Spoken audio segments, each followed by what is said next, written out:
So we're down the bottom mark, and you can see John Winning down there has had to just drop his chute. We were just watching him, he was really struggling, so he'd overcooked that jibe angle back to that can, and he had to peel the chute. So as luck would have it, he had a big enough lead to, he had already banked that lead, and he's still super duper good shape. But you can see Coco coming on the radar there, and he's just about to set up in front of Howie Hamlin. You can see the yellow and blue tag on, so who's got that? Howie's got that. So Howie's in second still.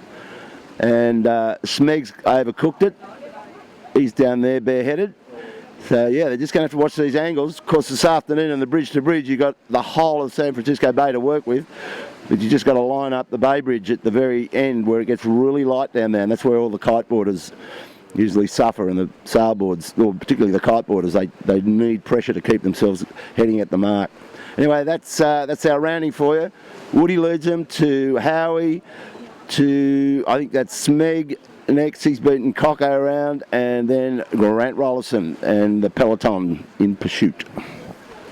Okay, so we're on our race leader, Yandu, just tacking back on port. He led them quite comfortably down the bottom, and now we've got a different situation, I believe. There's a lot of current running left to right across your screen there. Tide is starting to flood, and it's flooding pretty quickly by the look of the way the boats are pressing against it. So here's the difference. John Winning came across earlier than the other pack. You can see Thurlow Fisher, if you come around to the left side, you can see Thurlow Fisher Coco on the wheel today, and that's Howie Hamlin in third place, and the red sails of Smeg, and I would think that other boat is Alex Valling's CT Battens, but we'll know when he gets a bit closer. Now this is tightened right up, so here you go. Coco is about to cross Woody, I believe, and he's going back out again, so he likes it. He likes the pressure out there. Woody has certainly let the fleet back into him here, and I'd say that's pretty much a line ball. Coco tacking back off to leeward, and through comes Howie Hamlin, CST Composites.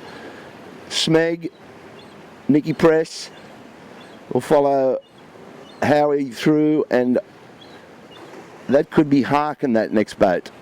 Glenn Raphael from Perth. Bad tack on the Smeg. They're a little bit untidy. Blokes jumping around the boat. Still haven't got it underway yet. So yeah, that'd be Harkin. That's the old ex-CST Howie's boat of last year. So we'll shut the camera down. The other boats are a little bit off the pace. I can see CT Battens. He's gone out the back door in this race. He'd be back in about, what do we got there? 3, 4, 5, 6, 7. He's back in about 8th position right now. So he was looking good. He had a great race the other day. He jagged a second and a third. So, and he finished second in last year's bridge to bridge. So he better put his race face back on here. Get him if he wants to get back up in the silk end of this race. Okay, that's it for now. They're on their way to the Golden Gate turn mark, and then it'll be one more lap to go. So there's our fleet. They're approaching that red turn mark there. It's quite noticeable how the breezes dropped off where they are. You can see it's quite down in pressure where they are. It's very flat and glassy looking water. So 5 minutes ago they were all pressured up going through this gate mark, and up there you can see it's a real dead patch, and they're going to, Woody's got Thurlow Fisher Lawyers right up his ginger. So I would think that Woody will do a windward set here, because Coco didn't get around by the look of it. He's missed it. Tide obviously pushing them down. So Woody's jibed off. That pressure has filled in enough for him to go out there with a jibe set. Coco's around now, and that would be Howie Hamlin really giving it to Coco there. Yeah, blue and white chute going up. He's jibed off as well. So that's our first three, and the next boats to turn will be, that's Harkin, Glenn Raphael, and Smeg just eking around. Now the big mystery, we've just been trying to find or locate Grant Rollerson's boat, the Mounts Bay Sailing Club, with the black and white slam chute, and he has disappeared into the fog, so just got to keep an eye out for him. pretty poor form. He's been one of the favourites for the bridge to bridge this afternoon. So there comes Woody. Woody's got that accelerator to the floor again. He's just really going quick downhill this afternoon. He's picking some really good puffs and really good angles to sail the puffs. And he's opened up another good lead already. You can see them fully arced up, right out on the rack, and just a beautiful fast ride down to this gate as the pressure builds again. And that's about the lead Woody had when he was coming through here last time. So he's extended once again. Howie's still in second. It's a bit of a same as the first approach. Coco, and then Smeg has pushed through, and he's on a hot one out there as well. The boys have really got their backs into it.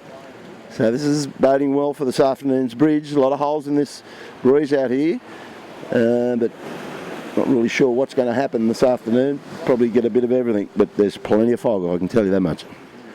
So Woody through, just got to go down to the Alcatraz turn mark again. Howie through, and then they're back on a win, and that will complete race 7. And then Simon and I will walk across the road from where we are now, where the St Francis Yacht Club marina is, and we'll jump into one of those ribs, and we'll be out there for the start of the bridge this afternoon.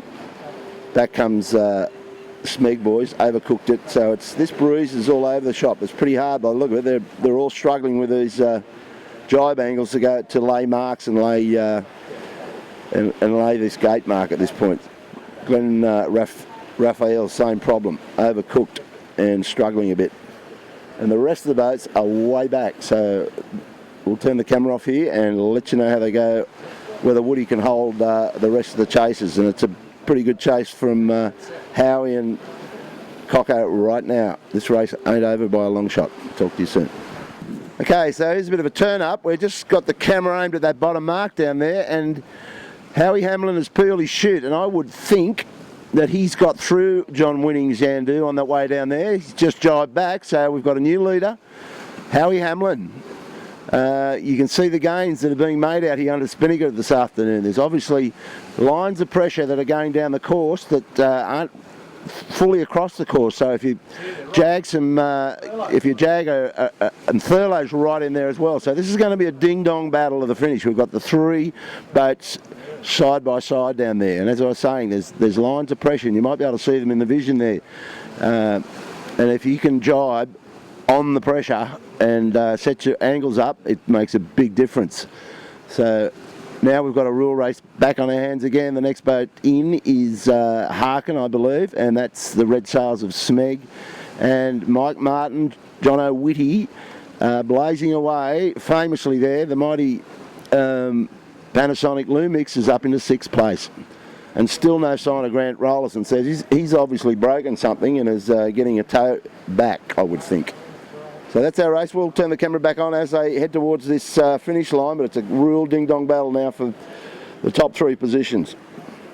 So here's how this race to the finish line is developing, folks. Remember, these 3 boats, Coco, Howie and Woody, pretty much went round in each other's water down the bottom, with Howie just with a boat length over Woody, I would have thought. There's Coco. Now he's tacked back, and this line is between us, where we're standing, and that yellow cone mark out there. And so Woody's on the high lane, Howie's in the middle. He split both Coco, and Coco's got murdered in coming in here too early, as Woody did in that last beat up here when Coco got to him going through the gate. So it's still very close. Howie would probably just have his nose in front by the look of this, and we've only got about another 50 metres to sail for Howie, and Woody's smoking down. He's only going to try and allay that. The line is skewered towards Woody, if anything, and Woody might get this yet. Just hang on to your hats, folks. There's only another 10 metres. Howie looks like he's going to get it, but Woody's only just got to get his bow up to that buoy, and he takes this race. So anything could happen here. And I think Woody's going to get it. His Prado is over the line now. Woody. Well, it's a photo finish. I don't know. How did you read that, Jessica? Woody by a sneeze on his bowsprit. So that was the tactics just being over that line was slightly biased towards Woody. So Woody needed to get that race because Howie's breathing down his neck. So that breaks these two boats. Woody's leading by 2 points as of the finish just then. Woody leads Howie by 2, and here comes Coco. We don't know what points Coco's boat's going to be carrying until that protest tomorrow morning, but he's only just going to beat Smeg. Nicky Press is caught up to Coco. So Coco's had a shocker on that last beat. And the next boat across will be Glenn Raphael's Hucken. And not sure whether CT Battens will be our next boat. Okay, that's wash up of race 7. So we're going to pack our camera up right now and move across to the other side of the marina and jump in our rib. So the next time we see you, we'll be out on the water heading for the start of the Bridge to Bridge 2011. You can't wait.